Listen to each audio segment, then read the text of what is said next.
3 days non stop ఇక్కడ ఉండాలంటే చిన్న కష్టం కాదు. పాప ఏమో ఈరోజేమో ఒక రకంగా నిద్రపోతుంది. వీళ్ళు ఎప్పుడు డిశ్చార్జ్ చేస్తారో తెలియట్లా.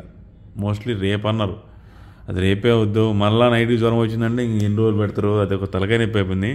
అసలు సస్పెన్సు, అసలు స్టోరీ ఇప్పుడు చెప్తాం మీకు. ఇన్సూరెన్స్ వాళ్ళు వీళ్ళు ఏం చేశారంటే, తిట్టకపోతే ఏం చేస్తాను చెప్పండి.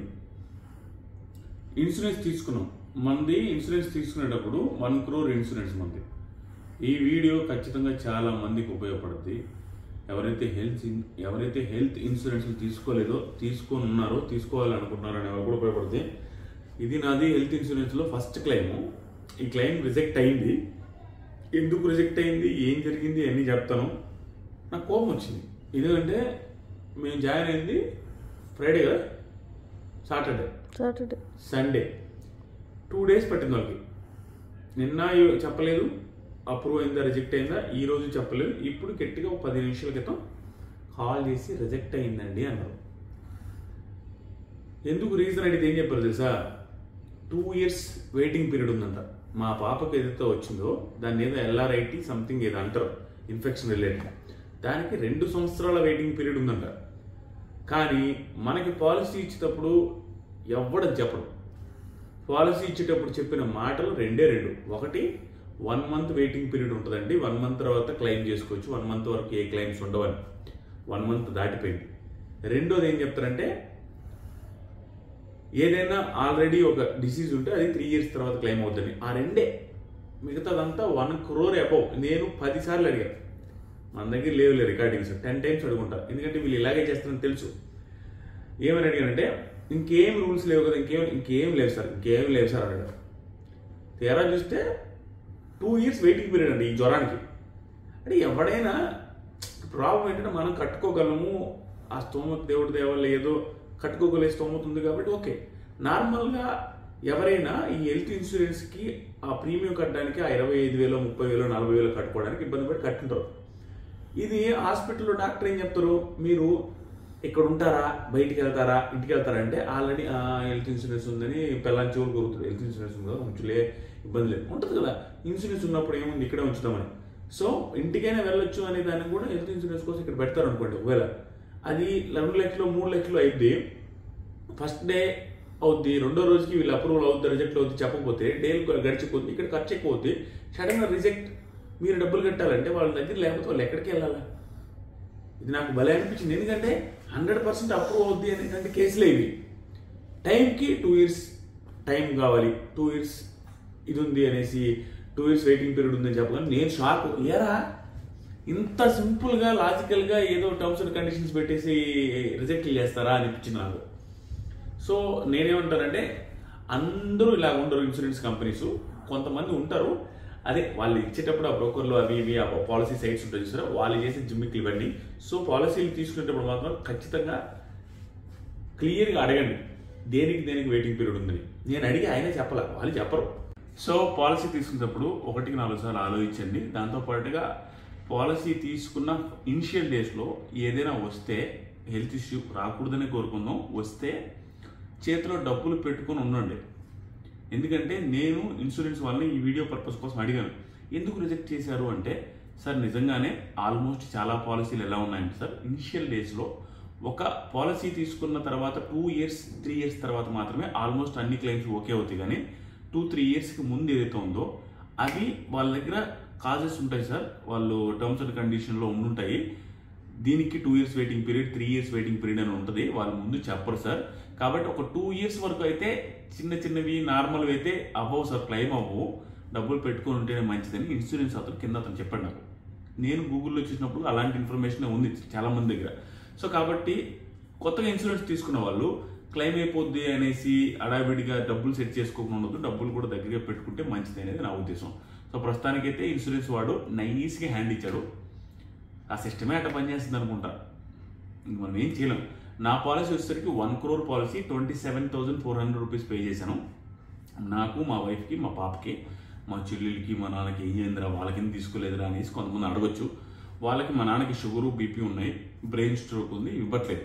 మా సిస్టర్ బ్లైండ్ కాబట్టి ఆ అమ్మాయికి ఇవ్వట్లేదు. కానీ వేరే వాళ్ళతో మాట్లాడాను, వాళ్ళిద్దరికి కూడా పాలసీ తీసుకోవడానికి శతవిధాలా ట్రై చేస్తున్నా. వేరే సార్తో నేను హెల్ప్ చేస్తాను, వచ్చేలాగా చేస్తానన్నారు. అది ఒకవేళ వాళ్ళకి కూడా వస్తే నేను మీకు వెరీ సూన్ వీడియోలో చెప్తాను. హెల్త్ ఇన్సూరెన్స్ పరిస్థితి నేను ఇంకొక ఇన్ఫర్మేషన్ కనుక్కుంది ఏంటంటే, హెల్త్ ఇన్సూరెన్స్ ఉండేవాళ్ళు వచ్చినప్పుడు హాస్పిటల్లో రీఇంబర్స్మెంట్ ఒకటి ఉంటుంది, క్యాష్లెస్ ట్రాన్సాక్షన్ ఒకటి ఉంటుంది. సో రాగానే ₹1 మనం పెట్టకుండా రాగానే ఏం చేయాలంటే ₹1 పెట్టాల్సిన అవసరం లేదు. కానీ జస్ట్ మనం కొంత అమౌంట్ అక్కడ డిపాజిట్ చేయాలి. ఒక 10,000 ఒక్కొక్క హాస్పిటల్లో ఒక అమౌంట్ ఉంటుంది. అది డిపాజిట్ చేసిన అమౌంట్ క్యాష్లెస్కి అప్రూవ్ అయితే రిటర్న్ ఇస్తారు లాస్ట్లో. అప్రూవ్ కాకపోతే ఏమవుతుందంటే, ఇప్పుడు మేము 10,000 కట్టినాం కదా, మా బిల్లు 1,00,000 అయిందంటే వెళ్ళేటప్పుడు 90,000 కట్టేసి వెళ్ళాలి. సో 2 ఆప్షన్స్ ఉంటాయి. క్యాష్లెస్ ట్రాన్సాక్షన్కి అయితే ఈ ప్రాసెస్ ఉంటుంది. రీఇంబర్స్మెంట్ అంటే మనం అందరికీ, ఎందుకంటే మనం తీసుకున్న పాలసీలో క్యాష్లెస్కి సంబంధించిన హాస్పిటల్స్ ఉన్నట్టే, అవి మనం లిస్ట్ చూసుకుంటే అర్థమైపోతుంది. దీంట్లో క్యాష్లెస్ ఆప్షన్ ఉంది అని మీ హాస్పిటల్లో అనిపిస్తే అదే వెళ్ళండి. లేదు అనుకుంటే ఫస్ట్ మీరు పే చేసి రీఇంబర్స్మెంట్ చేసుకోవాలి. నాకు వేరే పాలసీ వాళ్ళు చెప్పింది ఏంటంటే, రీఇంబర్స్మెంట్ అనేది చాలా టైం పడుతుందంట, మామూలు రిస్క్ కాదంటది. సో మోస్ట్లీ క్యాష్లెస్ ఆప్షన్కే ఆప్ట్ చేసుకోవడం బెటర్. రండమ్మా. సో మీల్స్ ఆర్డర్ పెట్టాను, బయటకు వచ్చాను జొమాటో ఏదో భారత్ మెస్ అంట, పాత భారత్ మెస్ అనుకుని పెట్టా, అది ఇది వేరంట. సో పాపము ప్లేట్స్ కావాలి అనేసి నోట్ రాసి పంపా దాంట్లో జొమాటోలో. సో ప్లేట్స్ తెచ్చాడు, కానీ పాపం నన్ను చూసి జొమాటో అతను మంచి ప్లేట్స్ తెచ్చిస్తానని వెళ్ళాడు. పాపం నాకు వద్దు వద్దు వద్దు వద్దు అన్నా కూడా మంచి ప్లేట్స్, కొంచెం గట్టి ప్లేట్స్ కొనుక్కొని వస్తా ఉండు అనేసి వెళ్ళిపోయాడు ఇక్కడ ఆపేసి. సో మనోడు కోసం వెయిట్ చేస్తున్నాం. మనోడు ఆ ప్రేమగా వెళ్ళాడు కదా, మనం బైక్ వెళ్తే బాగోదని ఆ ప్లేట్స్ తెచ్చిస్తా అన్నాడు. Thanks bro. ఒకసారి కనపడండి, హాయ్ అని చెప్పండి మా వాళ్ళకి. ఏం పేరు? Prasad bro, Zomato. Thank you bro.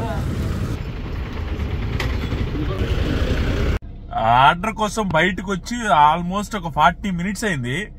Zomato order వచ్చింది, కానీ బ్లింకిట్లో ఒక ఆర్డర్ పెట్టాను. నెయిల్ పాలిష్ పెట్టాను, దాంతోపాటుగా మజ్జిగ ప్యాకెట్లు పెడితే నెయిల్ పాలిష్ కావాలని మజ్జిగ ప్యాకెట్లు తెచ్చాడు. మళ్ళీ నెయిల్ పాలిష్ పెట్టాను. ఆ నెయిల్ పాలిష్ కోసం వెయిటింగ్, ఎందుకంటే మా పాప నెయిల్ పాలిష్ కావాలనే ఏడుస్తూ ఉంది, అదే అడుగుతా ఉంది. ఇంక సరే నెయిల్ పాలిష్ కోసం, ఇంక నెయిల్ పాలిష్ వచ్చిందంటే మీకు తెలిసిందే కదా, నేనే వేయించుకోవాలి నెయిల్ పాలిష్, తప్పదు. ఆల్రెడీ 2 లేయర్లు వేసింది నెయిల్స్కి, చూపిస్తాను మీకు. 3వ లేయర్ పడుతుంది ఇప్పుడు నాకు. అసలు నెయిల్ పాలిష్ పారాయణ లాంటి ఇష్టం లేని నేను 5-6 లేయర్లు కటింగ్లు, లేయర్ల మీద లేయర్లు నెయిల్ పాలిష్లు వేస్తా ఉన్నా. నెయిల్ పాలిష్ రిమూవర్ కూడా పెట్టుకున్నా, ఇంకేదో రిమూవ్ వేసుకున్న తర్వాత పాపం పెట్టని. చూడు కథ ఒకసారి చూడు కథ.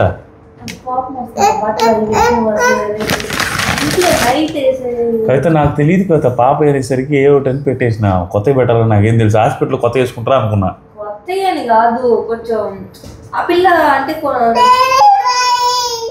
ఏం తెచ్చా? నెయిల్ పాలిష్ అమ్మా, పెడతావా ఇంక నాన్నకి? ఎస్, మొత్తం నెయిల్స్ అన్నిటికీ రంగురంగుల కలర్స్ పెట్టింది. ఈ కాలికి రెండింటికి ఇదిగోండి రకరకాల కలర్స్. మళ్ళీ పెట్టద్ది 3rd లేయర్, పింక్ బ్లూ. ఇప్పుడు ఏ కలర్ పెడతానా? అగైన్ పింక్ బ్లూవా? White, black. వావ్, అందరికి హాయ్ చెప్పు. తగ్గింది పెయిన్? ఈ పెయిన్ తగ్గలేదా? అయితే ఎందుకైతే ఆనందంగా ఉన్నావు ఇప్పుడు? నెయిల్ పాలిష్ ఇస్తే ఇంకా ఆనందం. నెయిల్ పాలిష్ కొడుకో. హ్యాపీ కదా? ఇంకేమైనా కావాలన్నా? ఏం కావాలా? నెయిల్ పాలిష్ తుడుచుకునేది కావాలా? నువ్వు అడతో అది కూడా పెట్టిన ఆర్డర్ ఇప్పుడు చూపిస్తున్నా. అది కూడా పెట్టారు అద్దం ఒక్కడక. Tissue paper త్వరలేమా? అది ఇప్పుడు కాదు, పింక్. నేను ఈ పిల్ల అడుగుద్దని ఇది కూడా పింక్ కలరే పెట్టేదాన్ని. ఇది ఇప్పుడు పగలలేట, పగిలి ఉంటే వెంటనే ఆర్డర్ పెట్టాలి మళ్ళీ. సో తర్వాత దుడుద్దులే నాన్న, ఆడుకో. పాప తినిందా? పాపకి వచ్చి ఇక్కడ హాస్పిటల్లోనే ఇస్తారు, అదే తినేయచ్చు, బాగానే ఉంటుంది. రిమూవర్ వచ్చింది కదా, నెయిల్ పాలిష్ రిమూవరు స్పాట్లో ఇప్పుడే పెట్టింది, ఇప్పుడే రిమూవ్ చేయాలని బాధపడుతుంది. ఇప్పుడు సరేలే రిమూవ్ చేసుకోమ్మా, తీసుకో. ఇంకంతా తగ్గిపోయింది, ఇంటికి వెళ్తున్నాం. ఎక్కడికి వెళ్తున్నాం అని అడుగుతుంది. థ్యాంక్స్ చెప్పు. Thank you. అక్కడ పెడతా, నువ్వు థ్యాంక్స్ చెప్పురా. ఇంటికి వెళ్ళేటప్పుడు తీసుకెళ్ళి, సరేనా? ఇది పెద్ద మాన అయినప్పుడు నన్ను పిలువు, నేను వచ్చి చూస్తా, సరేనా? సో మొత్తానికి పాప డిశ్చార్జ్ అయింది. ఇప్పుడే బిల్ పే చేసాము, చెప్పాను కదా ఆ యదవలు మనకి హ్యాండ్ ఇచ్చేసరి. బిల్ ఎంత అయిందంటే ఆల్మోస్ట్ ఒక 40,000 అయింది. యాక్చువల్గా ఇన్సూరెన్స్ మనకు రావాలి, వాడు హ్యాండ్ ఇచ్చేసాడు ఇందాక చెప్పినట్టుగా, అదే నిన్న చెప్పినట్టుగా. టూ మచ్ అంటే ఇంకా ఇన్సూరెన్స్ తీసుకునేటప్పుడు చాలా జాగ్రత్తగా ఉండండి అంతే. వాళ్ళని అడిగి గట్టిగా డబ్బులు రెడీ చేసుకోండి, ఎందుకంటే వాడు ఎప్పుడు హ్యాండ్ ఇస్తాడో ఎవరికి తెలియదు. సడన్గా లేదండి అంటాడు అది. సో పాప డిశ్చార్జ్ అయింది ఆల్మోస్ట్. బయటికి నర్సులు వాళ్ళందరూ వచ్చి ఇదిగో ఈ ప్లాంట్ పాపకి ఇచ్చి గుర్తుగా ఉంచుకోవాలమ్మా అంట ఇచ్చి పాపను ఎత్తుకొని వెళ్ళారు స్టాఫ్ అంతా కలిసి బయటికి. రిసెప్షన్లో నర్సులు తీసుకెళ్ళి ఈ బొమ్మలన్నీ వేసింది. నువ్వు వేసావురా? వేసి పెన్ను బుక్ మొత్తం తెచ్చేసుకున్నాను, ఇంకా జాతీయం చేసేసింది. అన్నీ నువ్వేనా వేసింది? ఇది ఎవరు? డాడా? ఇది సన్. చెప్పు ఎవరు? అజ్జో చూడు, డిశ్చార్జ్ అవగానే పిల్ల యాక్టివ్ అయింది. ఇంకో బొమ్మ నాన్న చూపి, ఇంకో బొమ్మ వేసి వస్తా. నువ్వు ఇప్పుడు ఓకే దిస్ వన్ హియర్ ఒక బొమ్మ. ఎవరు చెప్పా బొమ్మ? ఎవరది? ఏంటిది? ఏం పాటది? ఏంటిది నాన్న? ఐస్ పెట్టు. ఇంకా ముక్కు, nose, mouth, hands, wow, legs. అది హ్యాండ్స్, లెగ్స్.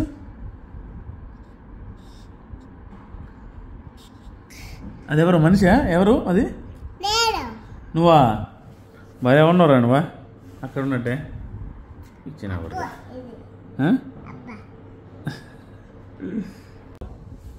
డాక్టర్ వాళ్ళు పాపకి టాయ్స్ తెచ్చిచ్చారు. నొప్పి ఉంది ఇప్పుడు?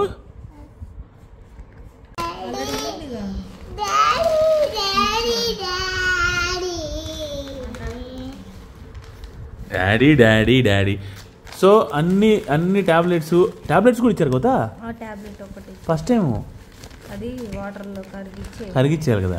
సో అన్ని సిరప్లు ఇచ్చారు, ఒకటేదో వాటర్లో కరిగిచ్చి ఇచ్చారు. ఇంక వెళ్ళిపోవడమే. చిన్నోళ్ళు వేసుకోకూడదమ్మా. అవును, నీకు వాటర్లో కరిగిచ్చి తాపిస్తారు. టాబ్లెట్ నీకు కాదు నాన్న, మమ్మీకి.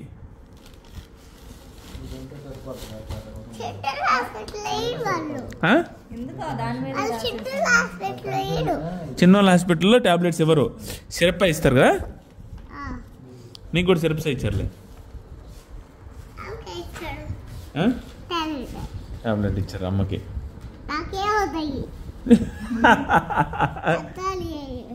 ఏయ్ చిన్నోళ్ళే పెద్దలే కాదు, వేసుకుందులే. నీకు వేయాల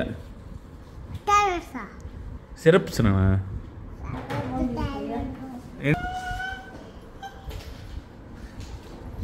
డాన్స్ ఏనా? డాన్స్ మంచి స్టెప్.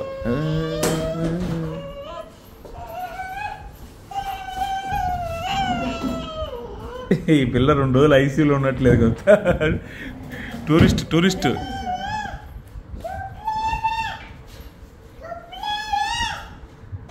రే నువ్వు హాస్పిటల్ నుంచి పోతున్నావు అనుకుంటున్నావా, టూరిస్ట్ అనుకుంటున్నావా? విహారయాత్రకు పోయించినంత బిల్డప్ ఇస్తారు.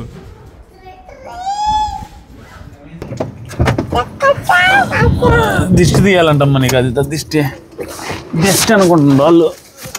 నీకు ఇన్ఫెక్షన్ వస్తే నీ ఇన్ఫెక్షన్ని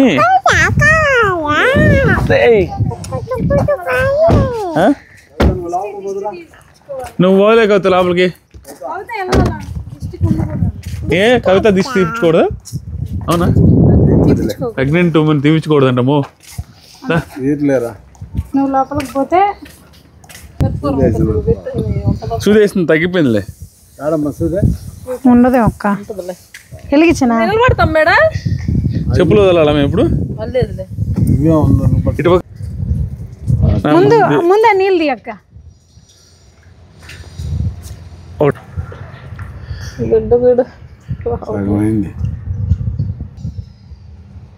కాలేదమ్మా, ఎడం కాలు.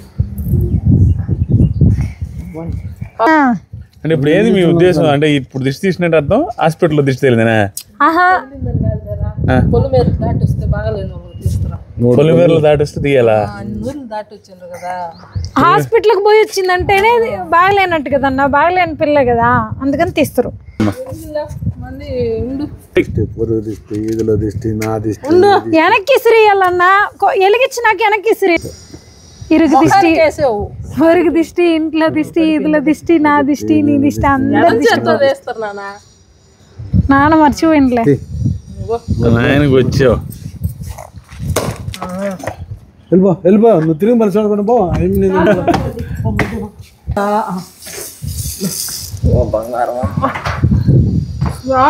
నాన్న పైన వాటికి నీళ్ళు పోసినా? పోసిందిలే. ఓకే, కళ్యాణి పోసింది.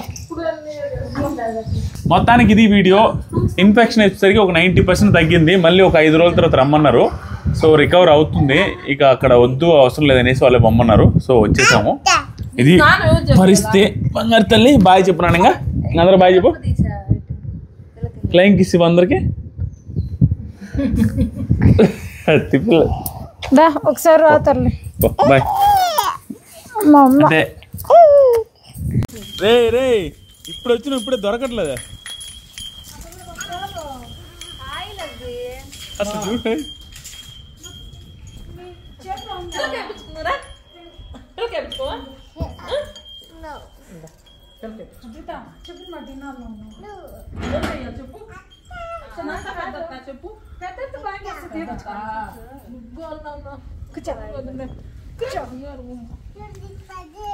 మళ్ళీ అక్కడ తగిలించుకోమని ఇద్దరం ఆడుకున్నాం.